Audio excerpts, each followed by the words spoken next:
Meus irmãos, eu peço que vocês abram a Bíblia de vocês lá em Apocalipse, capítulo 12. Estamos seguindo com as séries no livro de Apocalipse. Esta em que estamos agora fala das 7 visões e das taças do juízo. Vamos nos lembrar que o Apocalipse está estruturado em torno de ciclos.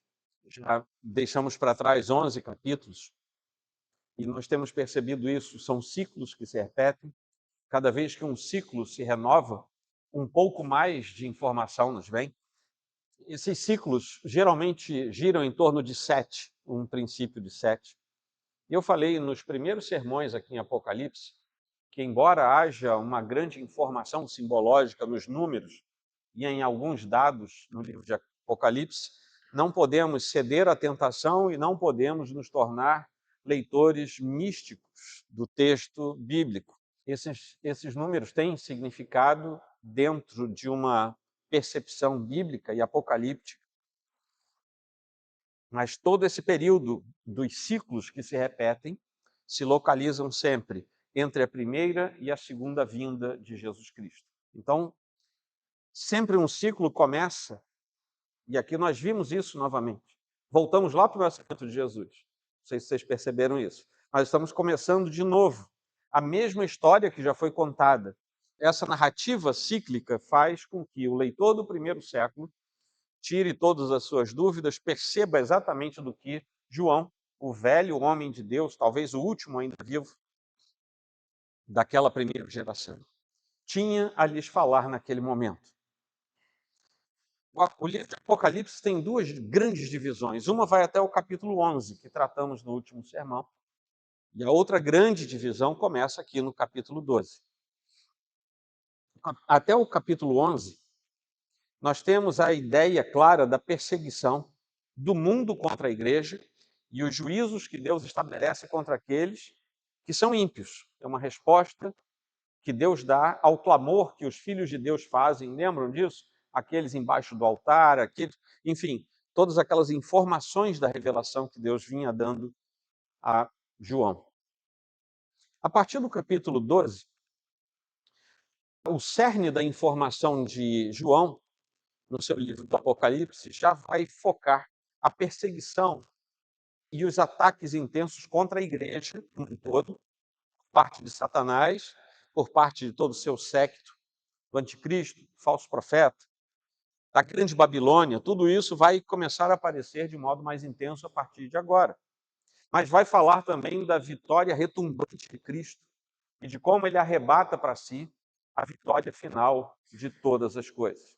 A igreja do Senhor participa disso, porque a igreja vai ser alvo da comunicação final da vitória de Cristo.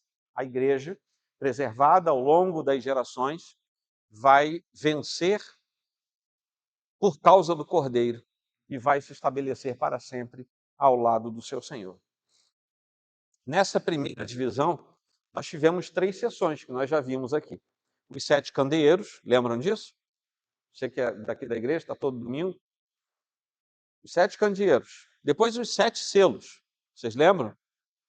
Depois as 7 trombetas, que terminam no capítulo anterior. Foi a 7ª trombeta, no capítulo 11.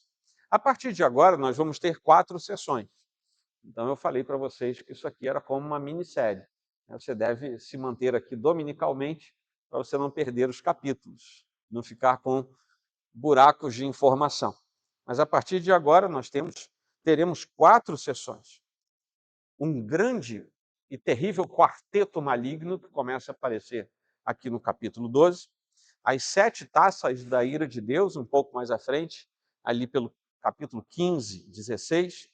A vitória de Cristo, acachapante sobre a grande Babilônia, sobre o anticristo, sobre o falso profeta, e, finalmente, a vitória final de Cristo sobre o diabo, os ímpios e a morte, e a demonstração clara dos novos céus, nova terra e da eternidade ao lado do Senhor. Faltam essas 4 sessões. A primeira dessas 4 nós estamos inaugurando hoje. Em cada sessão dessas, são 7, 3, 4, nós temos sempre um movimento entre a primeira e a segunda vinda do Senhor.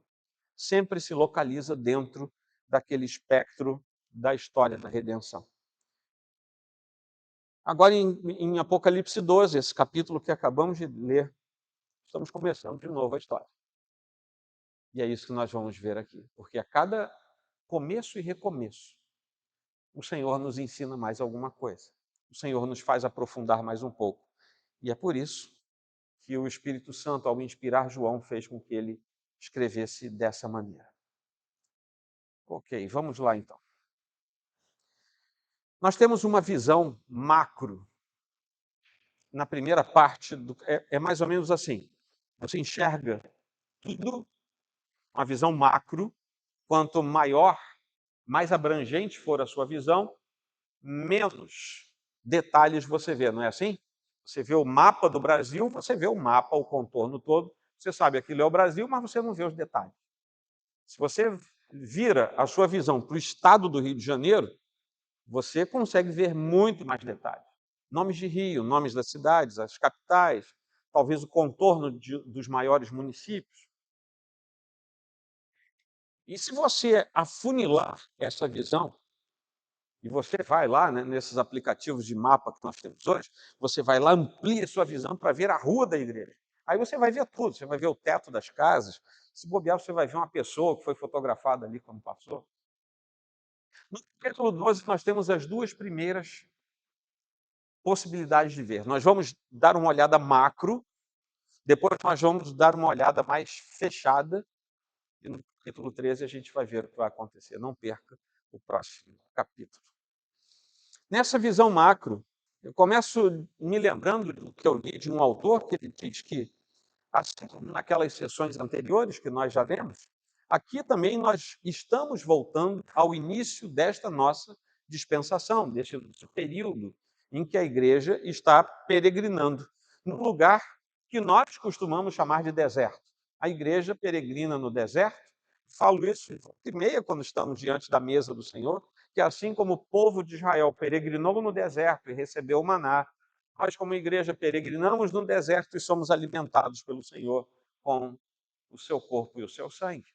É uma metáfora que muito comumente eu uso aqui na nossa igreja. Mas o que eu queria que vocês lembrassem é que sempre a percepção que nós temos é que, de fato, nós somos uma igreja militante, uma igreja que anda e uma igreja que anda no meio do deserto. Nesse processo todo, nós precisamos entender que o começo do texto já nos mostra algumas personagens. Nós temos ali no começo uma mulher, e é claro que essa visão é metafórica, não adianta você querer desenhar isso, vai ser uma coisa psicodélica, porque a ideia de João não era que nós fizéssemos uma pintura disso, mas é que nós entendêssemos os elementos simbológicos que estão registrados ali. Essa mulher está vestida de sol, com 12 estrelas na sua coroa, e a lua debaixo dos seus pés. Não é aquela moça que nós temos grande apreço e que aparece nos evangelhos, não é ela. Porque nós temos uma outra informação, que é a tradição judaica, que descreve Israel exatamente como João descreve essa mulher que aparece aqui no capítulo 12. Vocês devem se lembrar, porque no sonho que José teve, lá no capítulo 37 de Gênesis, José contou um sonho que deixou toda a sua família chateada com ele. Porque nesse sonho, Jacó era o sol. Vocês lembram disso? Raquel era a lua. E havia 12 estrelas, que eram os 12 patriarcas de Israel. Exatamente a mesma imagem que aparece agora no Apocalipse. Na literatura judaica, é muito recorrentemente, 12 estrelas representavam os 12 patriarcas de Israel. Isso aparece em vários momentos da literatura hebraica. Então, essa mulher aqui provavelmente se refere a Israel. Essa do começo do capítulo. Porque quando nós vamos para o versículo 17, há uma outra mulher que foi travar guerra, que estava no ambiente em que o dragão vai contra ela. Essa segunda mulher, provavelmente, é a igreja do Senhor. E assim como em outros lugares, João coloca a antiga aliança junto com a nova aliança para que assim ele corresponda à totalidade do povo de Deus ao longo da história, a mesma coisa acontece aqui. O que nós temos aqui, com a imagem dessa mulher no capítulo 12, é o povo da aliança, é o povo de Deus, desde o início da história da redenção até o final dos tempos. É essa mulher que aqui está. Ela dá à luz um filho homem, versículo 5, que há de governar todas as nações com um cetro de ferro. E a referência que João vai buscar aqui está lá no Salmo 2, versículo 9. Com uma vara de ferro você as quebrará e as despedaçará como um vaso de oleiro. É aqui que João vai buscar a referência veterotestamentária para que a sua primeira audiência entendesse o que é que ele estava falando. Vamos lembrar que ainda no final do primeiro século havia muitos cristãos que eram de origem hebreia. Eles eram naturalmente judeus e que tinham se convertido. Esse pessoal conhecia o texto do Antigo Testamento. E é por isso que o Novo Testamento é tão cheio de referências ao Antigo Testamento, para consolidar a informação e a verdade. Esse é um salmo messiânico, né, que fala sobre o governo de Cristo. Quando ele vai buscar nesse salmo, ele não vai buscar sem querer. É porque ele aqui está falando da vitória e do governo final. E ele vai buscar exatamente num salmo messiânico que fala do governo de Cristo.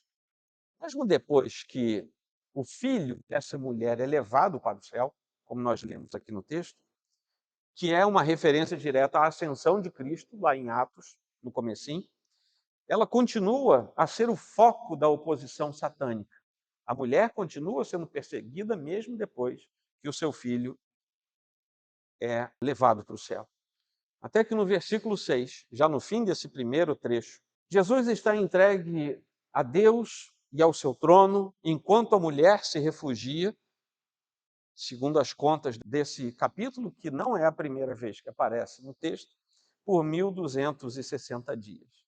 É um tempo, tempos e meio tempo, que corresponde a 3 anos e meio ou 42 meses. Todos esses números são intercambiáveis, que se repetem ao longo de alguns trechos do livro de Apocalipse. É um período metafórico que simboliza toda a era da igreja, todo o tempo da igreja, que nós já sabemos que após a primeira vinda do Senhor, também pode ser chamado de os últimos dias.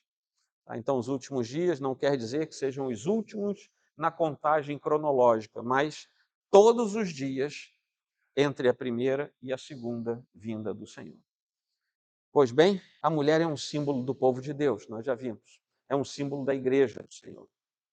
Antes e depois da morte, ressurreição e ascensão de Jesus Cristo. É um símbolo do povo de Deus em toda a história da redenção. Ela representa a igreja da primeira aliança, da antiga aliança e da nova aliança. Isso é importante que nós digamos, porque nós não somos dicotomistas, no sentido de delegarmos a um segundo plano, a um segundo escalão, o povo de Deus que veio antes de nós. Existem alguns pensamentos que colocam um muro entre o Antigo e o Novo Testamento. Como se Deus agisse quase que de maneira esquizofrênica com relação ao primeiro e ao segundo episódio da sua tratativa com o seu povo. Deus é o mesmo, ele percorre toda a história da redenção, sendo o mesmo Deus, agindo com o mesmo amor, com a mesma disciplina, com o mesmo vigor, é o mesmo Deus que se manifesta ao longo de toda a história da redenção, e é importante que a gente não se esqueça disso. Mas aí vem outro personagem, um dragão vermelho, que aparece no versículo 3, a partir do versículo 3. Ele é chamado de outro sinal no céu, um dragão grande vermelho, e tem alguns apetrechos. Ele é descrito com 7 cabeças, com 10 chifres. E a gente precisa se lembrar, que eu já falei para vocês, que esse número 7 é associado à completude divina, é associado à divindade, à perfeição divina. Lá na antiguidade, diferentemente de hoje, era o coração e não a cabeça. Era o coração, não a cabeça, que era considerado o ponto do intelecto, do pensamento, do tirocínio. Ter 7 cabeças não queria dizer que tinha 7 vezes mais inteligência. Mas a cabeça, vocês lembram que eu já expliquei isso para vocês aqui? A cabeça era o local de... Gente, esse é o temor de todo pastor.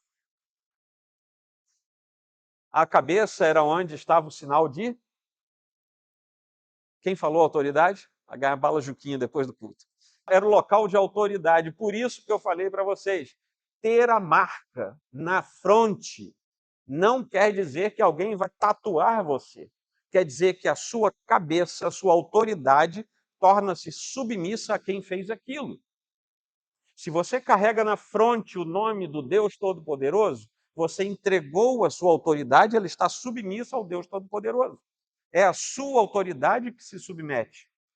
Se na sua fronte está o sinal da besta, você está submisso à besta. É isso. É isso que quer dizer. Não tem nada a ver com implante de chip, de sei lá, de mais o quê, né? Tatuagem. Não tem nada a ver com isso, tá? Mas o fato é que esse sujeito aqui, esse dragão, ele aparece com grande vínculo de autoridade. Ele traz autoridade. Ele reivindica para si uma autoridade que não é dele, inclusive. E como é que a gente sabe disso? Porque ele também traz 10 chifres. E a gente sabe que no Apocalipse o 10 sempre fala da totalidade de alguma coisa, não necessariamente de alguma coisa boa, mas aqui é simplesmente o símbolo do poder. Ou seja, ele tem muita autoridade e reivindica para si muito poder. E quando nós olhamos para essa figura, sabendo desses símbolos, nós vamos então entender que ele parece possuir um poder quase ilimitado. Isso assusta. Você olhar para o inimigo de Deus e saber que ele parece ter um poder quase ilimitado, assusta, porque nós não temos esse poder todo. Aí a gente vê coisas do tipo antecipações, do tipo painéis em paredes de alguns lugares por aí. O duelo dos deuses, aí está de um lado uma figura parecendo Cristo e do outro lado uma figura parecendo um diabo. Isso não existe. Não existe a equiparação do poder de nada criado com o poder do Deus criador de todas as coisas. De onde é que as pessoas tiram isso? De uma má interpretação do que nós lemos principalmente no texto do Apocalipse. E lá em 12:9, no 9º versículo desse capítulo que nós lemos, o João declara quem ele é, sem esconder a personalidade, sem esconder o nome dele. Esse grande dragão é a antiga serpente, que se chama Diabo e Satanás, o sedutor de todo o mundo.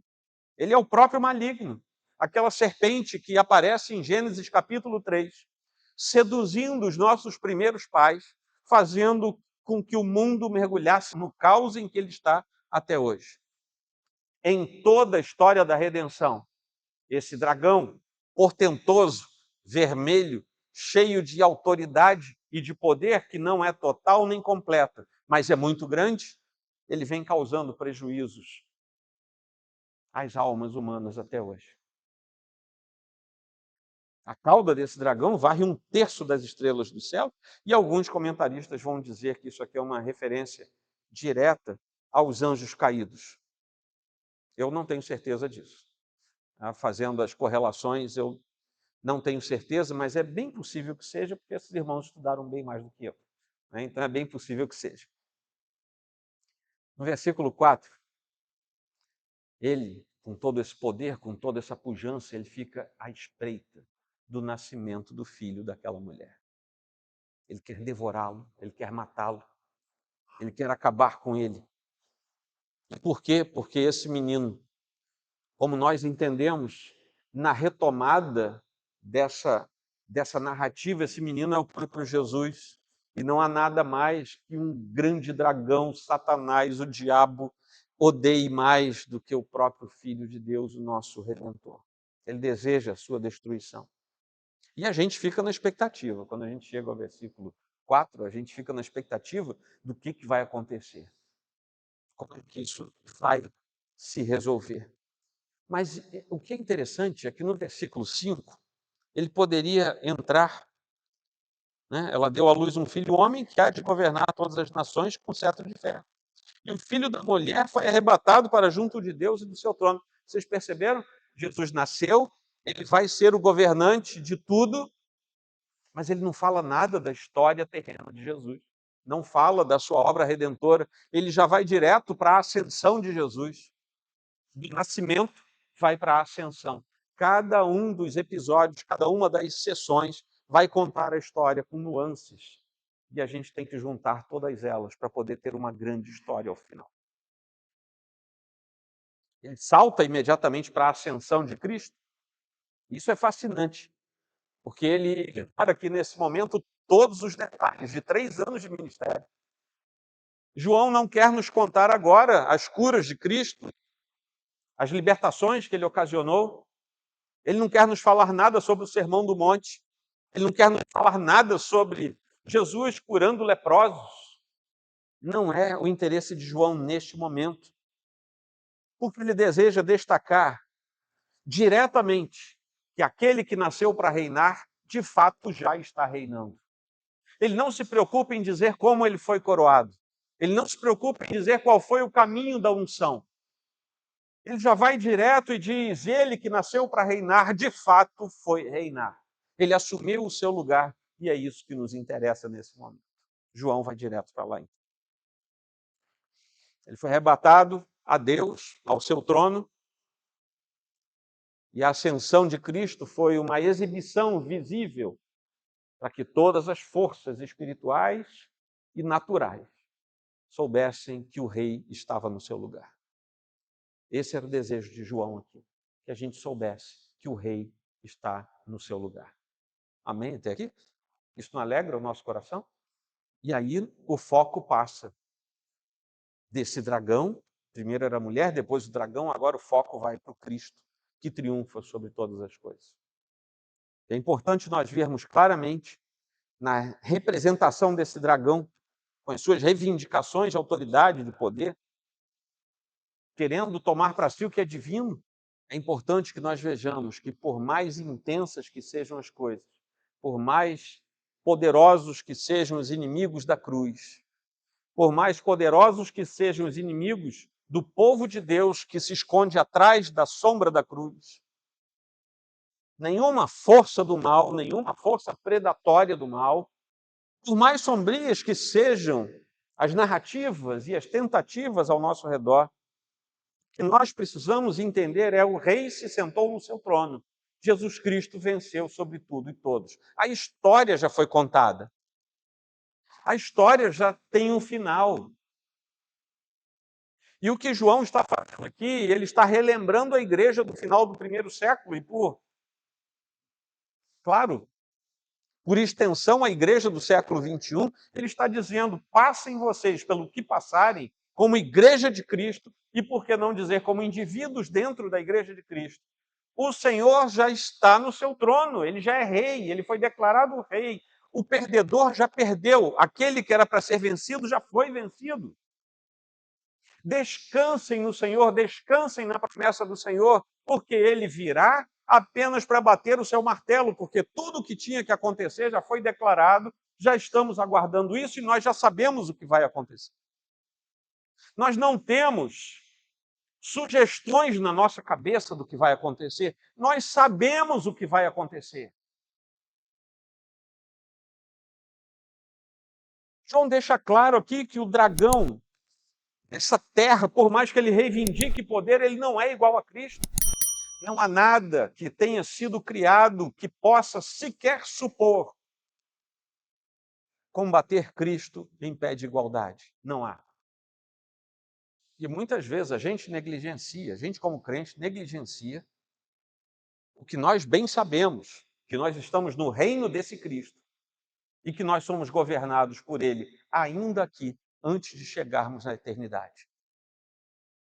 E quantas vezes nós nos colocamos em situação de angústia, em situação de depressão, e aqui eu não estou dizendo que crente não pode ser deprimido, tá?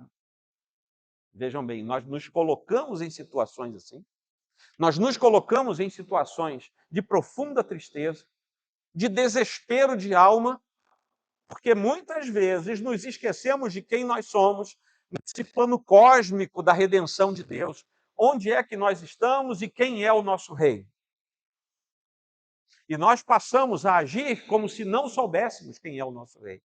Meus irmãos, é por isso que a gente volta para a Escritura, porque ela nos lembra dessas coisas. Porque assim como com você, acontece também comigo de eu me fragilizar e esquecer das coisas. Nós todos juntos precisamos voltar para a Escritura e precisamos ser lembrados pela Escritura das coisas que o Senhor faz por nós. Embora a astúcia desse dragão seja muito grande, seja terrível, o perigo enfrentado pela igreja em sua peregrinação é constante, é permanente. O dragão já está derrotado e Cristo é o vencedor pelos séculos dos séculos. Essa é a verdade da igreja. Doa a quem doer. Seja difícil de entender aos que não quiserem entender, mas essa é a realidade que a Escritura nos dá. Mas a partir do versículo 7, nós vamos fechar um pouco essa imagem e vamos ver com um pouco mais de detalhes. Porque nós temos uma ideia de peleja e um acusador que aparece no meio disso tudo. Existe esse mesmo relato, um outro relato nessa mesma sequência. É o mesmo conflito, é a mesma batalha cósmica, ainda em grande escala, mas agora aparecendo com mais alguns detalhes. Miguel e seus anjos estão em luta contra Satanás e suas forças. Foi isso que João nos contou aqui. Miguel é mencionado lá no Antigo Testamento como príncipe e protetor do povo de Deus. Está lá em Daniel. Nas séries, intercalando as séries maiores de Apocalipse, temos séries menores de Daniel. Você vai ver lá quando chegarmos ao capítulo 10. É Miguel que, com seus anjos, ataca o dragão e as suas legiões e luta contra eles. Então, essa é apenas mais uma perspectiva que nós temos sobre o antigo conflito entre a luz e as trevas, entre os anjos eleitos e os que caíram, entre a semente da mulher e a semente da serpente. São os velhos conflitos que se estabelecem na história humana e da redenção e dos quais nós somos informados aqui no texto bíblico. É uma batalha que se estabelece numa esfera da transcendência, que não para onde nossos olhos veem. É algo que nós não vemos, mas que a Bíblia descreve como sendo real e verdadeiro. O presbiteriano não acredita na Bíblia toda, tá, gente? Só para vocês saberem. O texto não diz que Miguel venceu. Isso é curioso, porque começa dizendo Miguel estava lá lutando. Não diz que Miguel venceu, mas que Miguel e Satanás lutaram. E Satanás foi abatido pelo filho da mulher. Olha só. Miguel e o dragão lutando. Mas é o filho da mulher quem vem e vence o dragão, quem vence Satanás. Aí o versículo 10 diz para a gente quando ocorreu essa derrota de Satanás.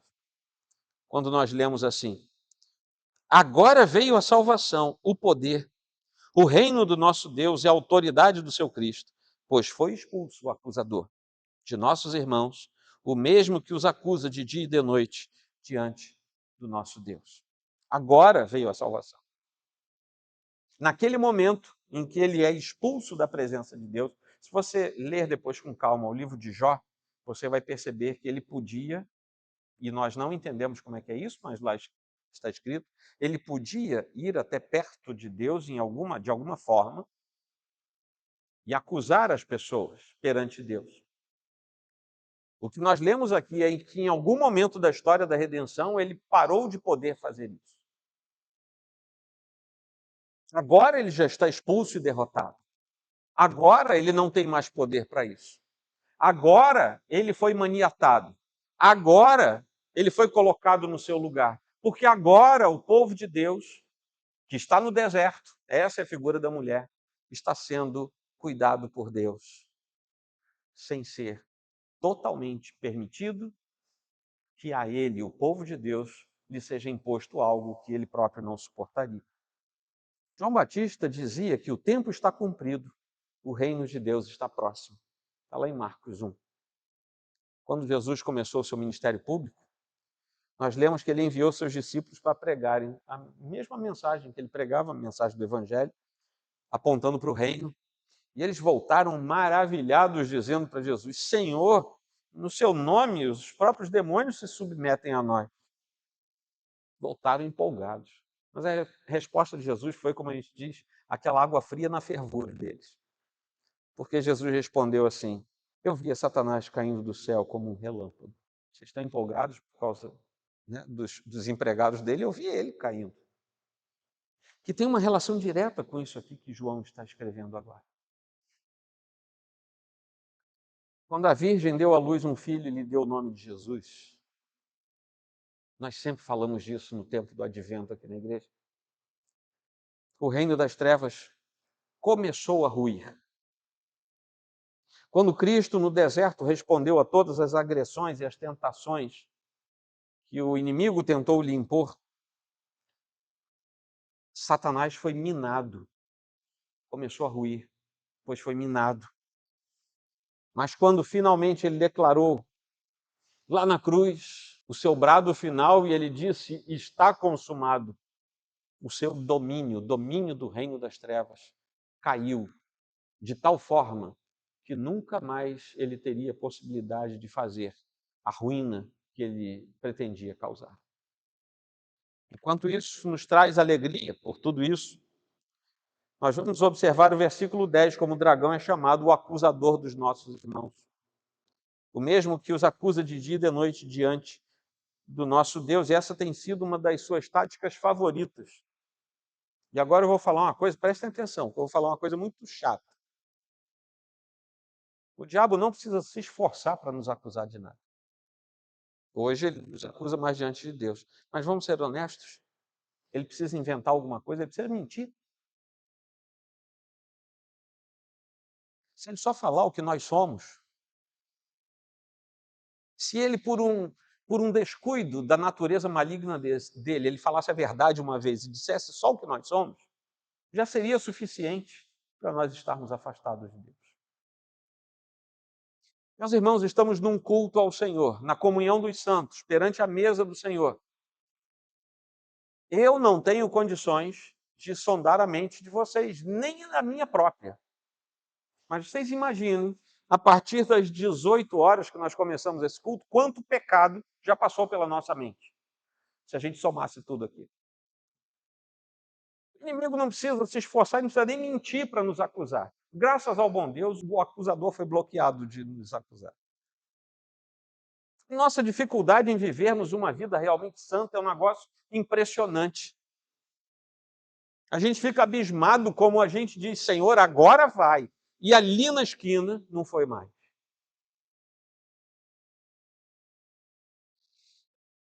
Como é que a gente pode se posicionar contra essas acusações que agora, se não vão mais ao trono de Deus, vem à nossa mente? O inimigo hoje trabalha nos acusando diretamente. É lá no versículo 11 que a gente tem o antídoto para isso. Eles o venceram, somos nós. Eles é a igreja do Senhor. Eles o venceram por causa do... Não, vocês não venceram nada desse jeito. Eles o venceram por causa... E por causa... E mesmo diante da morte. Esse é o antídoto para nós vencermos as acusações do inimigo contra o nosso próprio coração. O Cordeiro morreu por mim. Eu estou perdoado. O Cordeiro me resgatou. Não há preço, não há recurso, não há nada mais poderoso para me arrebatar da mão do Cordeiro. Ele pagou o que precisava pagar. E ele não pagou para o outro ficar satisfeito, ele pagou para o Pai ficar satisfeito. Porque a ira justa de Deus foi removida de sobre a minha vida. É isso que nós precisamos entender para darmos o passo seguinte na nossa caminhada. Meus irmãos, se a gente, o conselho, se a gente quiser crescer rápido, é só a gente fazer aqui uma meia dúzia de postagem que vai ter unção disso, unção daquilo, vai ter carro, vai ter não sei o quê. Isso enche rápido. A gente arrecada rápido. Mas não é esse o elemento central do culto ao Senhor. O elemento é quem eu sou diante do meu Deus, que eu estou conhecendo domingo após domingo. O que eu estou fazendo aqui? O Cordeiro morreu por mim. Eu estou perdoado. Satanás está plenamente derrotado. O dragão foi debelado da presença de Deus. Nenhuma das suas acusações permanece viva, nem diante do Pai, porque ele não pode mais, e nem mesmo a minha consciência, porque eu agora sei a quem eu pertenço. Nenhuma das suas acusações vai permanecer, mesmo que elas sejam reais. Porque o sangue do Cordeiro tira tudo isso de sobre nós. E nós temos que lembrar o que Paulo falou. Simplesmente, já não existe nenhuma condenação para os que estão em quem? Em Cristo Jesus. Resolvido. Resolvido. A razão pela qual o inimigo, mesmo em sua derrota, ainda quer lutar contra nós, contra a igreja, contra o seu arqui-inimigo, que é Jesus Cristo, também está lá no versículo 12, no finalzinho, sabendo que pouco tempo lhe resta. Ele sabe que o tempo está se esgotando. Qual é o caráter dele? Semear miséria, morte, dor. Se eu tenho pouco tempo, eu vou fazer tudo que eu puder para fazer a maior desgraça possível. Essa é a cabeça dele, do inimigo do nosso Deus. Mas a gente não pode se esquecer que quando o dragão viu que tinha sido atirado para a terra, perseguiu a mulher. Versículo 13. Essa mulher é a igreja. Até que no versículo 15 diz que a serpente lançou da boca água como um rio atrás da mulher, a fim de fazer com que ela fosse arrastada pelas águas. A imagem que nós temos aqui é que a serpente abre a boca e sai tipo uma enxurrada. Sabe quando tem cabeça d'água nos rios? Vocês já viram? Né? Você está ali no rio tomando banho, ali na Serra dos Órgãos, eu me lembro de ter ouvido isso algumas vezes, passava o guarda apitando. Aí você saía correndo, porque lá em cima tinha chovido demais e a água estava descendo. E aquela água carrega tudo. Se alguém estiver por ali, vai morrer. E essa é a ideia.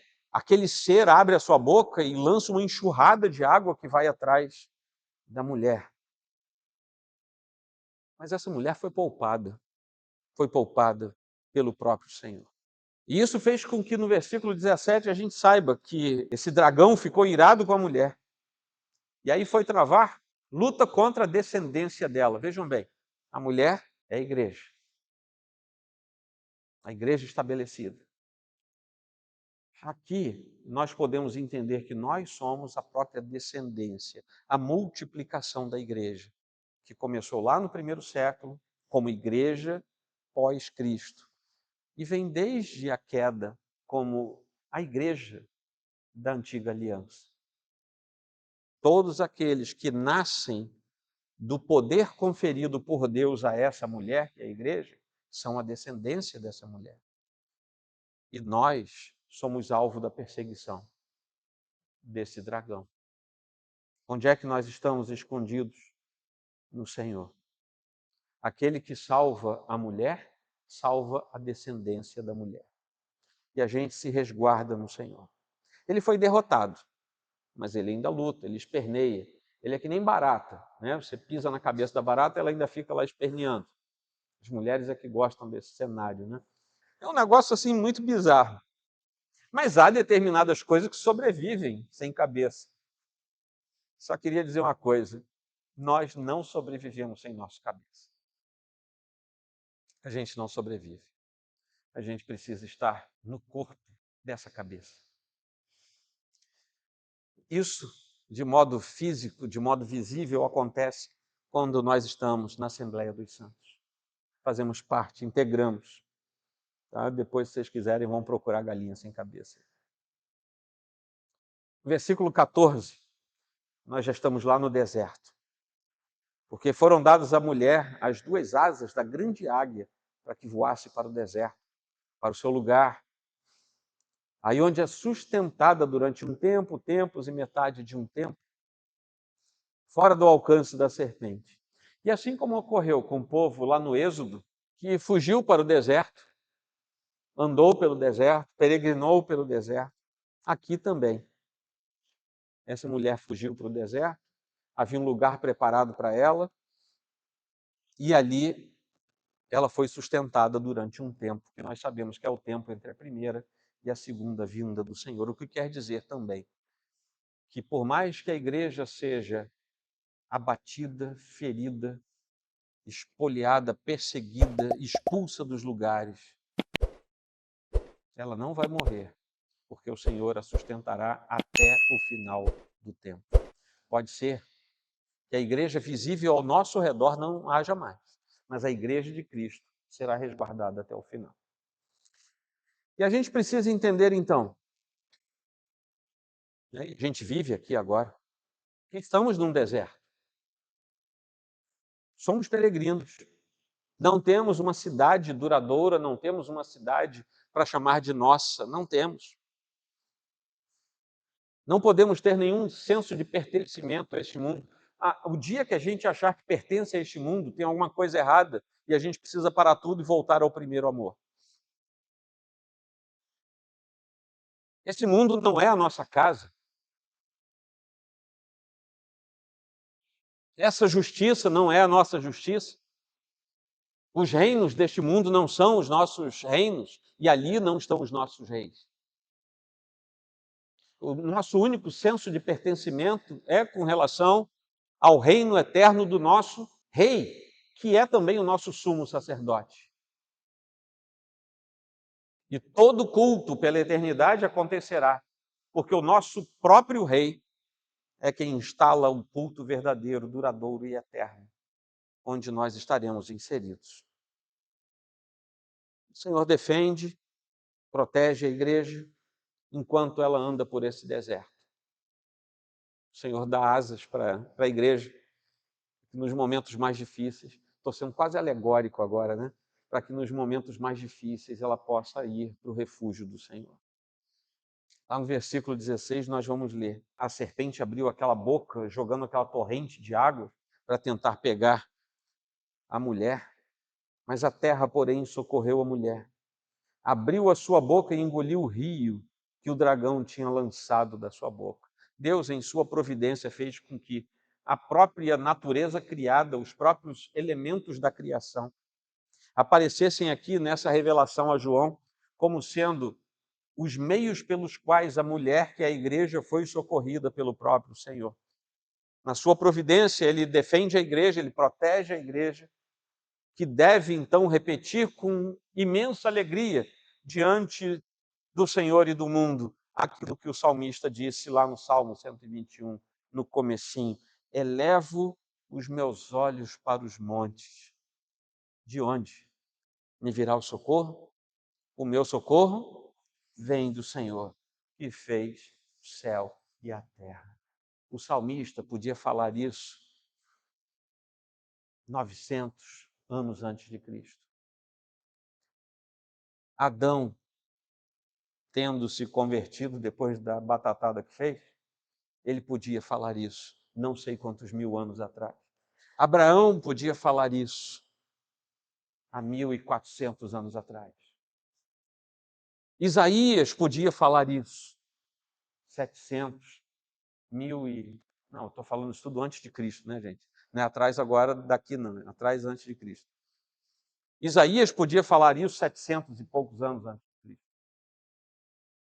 Mais para o final do Antigo Testamento, Zacarias e Malaquias podiam falar isso. Os discípulos de Cristo andando com ele podiam falar isso. Santo Agostinho podia falar isso. Tomás de Aquino, se quisesse, podia falar isso. Lutero podia falar isso. Wesley podia falar isso. R.C. Sproul podia falar isso. Carlos pode falar isso. Lucas pode falar isso. Leidiane pode falar isso. Essa fala é nossa. Essa fala é dos filhos de Deus. Porque aquele que veio, venceu. Foi coroado, reina para sempre. E as suas promessas jamais serão desgastadas pelo tempo. Pelo contrário, quanto mais passa o tempo, mais firmes devem ser as nossas percepções a respeito das promessas do Senhor. Porque mais perto estamos do seu cumprimento. Amém, queridos? Resumindo aqui, Apocalipse 12 nos apresenta uma visão poderosa dessa batalha espiritual, do resguardo da igreja, da condução dos santos. A mulher é protegida, o dragão derrotado, expulso do céu. O Senhor assume o seu lugar. A vitória foi assegurada por Cristo, através da sua morte e da sua ressurreição. Apenas algumas orientações bíblicas para nós, em função do sermão ouvido. Precisamos nos lembrar sempre de que Deus está no controle de todas as coisas. Mesmo quando o mundo parece estar mergulhado num caos absoluto, mesmo quando nós parecermos como quem deriva no meio do caos, Deus governa com poder e com justiça. Deus governa em favor do seu povo. Deus não tem responsabilidade com quem não está sob a sua guarda. Deus tem responsabilidade com o seu povo. Ele nos guarda, Ele nos guia, Ele cuida de nós. Vamos confiar na sua soberania e descansar na certeza plena de que Ele está orquestrando todas as coisas para o bem daqueles que o amam.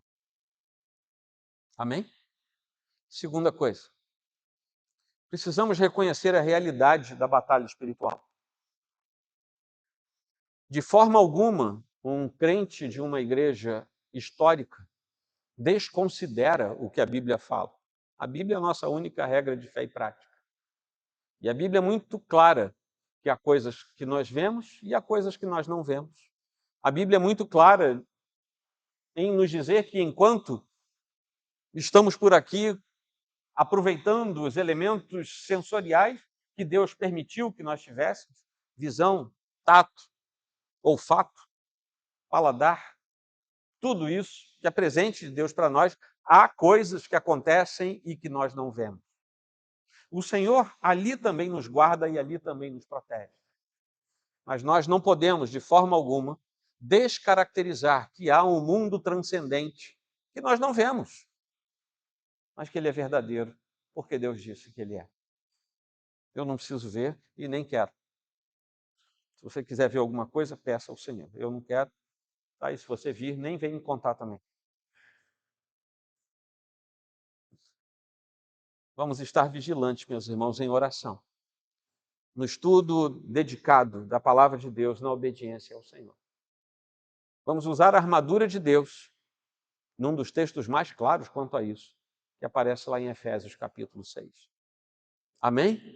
Essa foi a segunda coisa. A terceira, são só 4. A terceira, a vitória é alcançada exclusivamente pelo sangue do Cordeiro e pela palavra do testemunho dos santos. Está no versículo 11 que nós lemos hoje. Precisamos viver de maneira que a nossa vida seja, de fato, um testemunho poderoso da graça e do poder de Deus. E nós precisamos compartilhar a nossa fé com coragem e compaixão. Compaixão pelas almas que estão perto de nós. Estou batendo nessa tecla na nossa igreja. Se nós não compartilharmos o Evangelho com quem está perto de nós, nós estamos incorrendo em alguns pecados. Egoísmo, desobediência, ganância espiritual. Eu não quero dividir o prêmio espiritual com ninguém. Ele que fique lá nas trevas, eu já estou na luz. Cuidado, porque a gente pode pecar e pecar feio nesses momentos. Somos sal e somos luz da terra, por causa do Senhor. Amém? Terceiro, último. Apocalipse 12, esse capítulo que nós lemos hoje, nos aponta para a vitória final e definitiva de Cristo. Capítulo 13 vai nos guardar também algumas novidades sobre isso. Mas precisamos manter os olhos fixos na esperança da segunda vinda do Senhor. Temos tratado muito disso às quintas-feiras, né, Lucas? Marcos, pessoal que vem. Quem é que vem às quintas-feiras aqui? Ó, bastante gente. Então, temos tratado disso sistematicamente, porque aí o estudo é outro, é da doutrina da escatologia. É nessa segunda vinda que o Senhor vai estabelecer o seu reino de maneira plena e definitiva. O que já começou vai ser definitivamente implantado. E essa esperança deve moldar o nosso coração, a nossa perspectiva e as nossas prioridades. É por isso que nós, com isso, conseguimos viver num propósito de expectativa santa a respeito da eternidade com o Senhor. Amém, queridos? Vamos inclinar nossa fronte.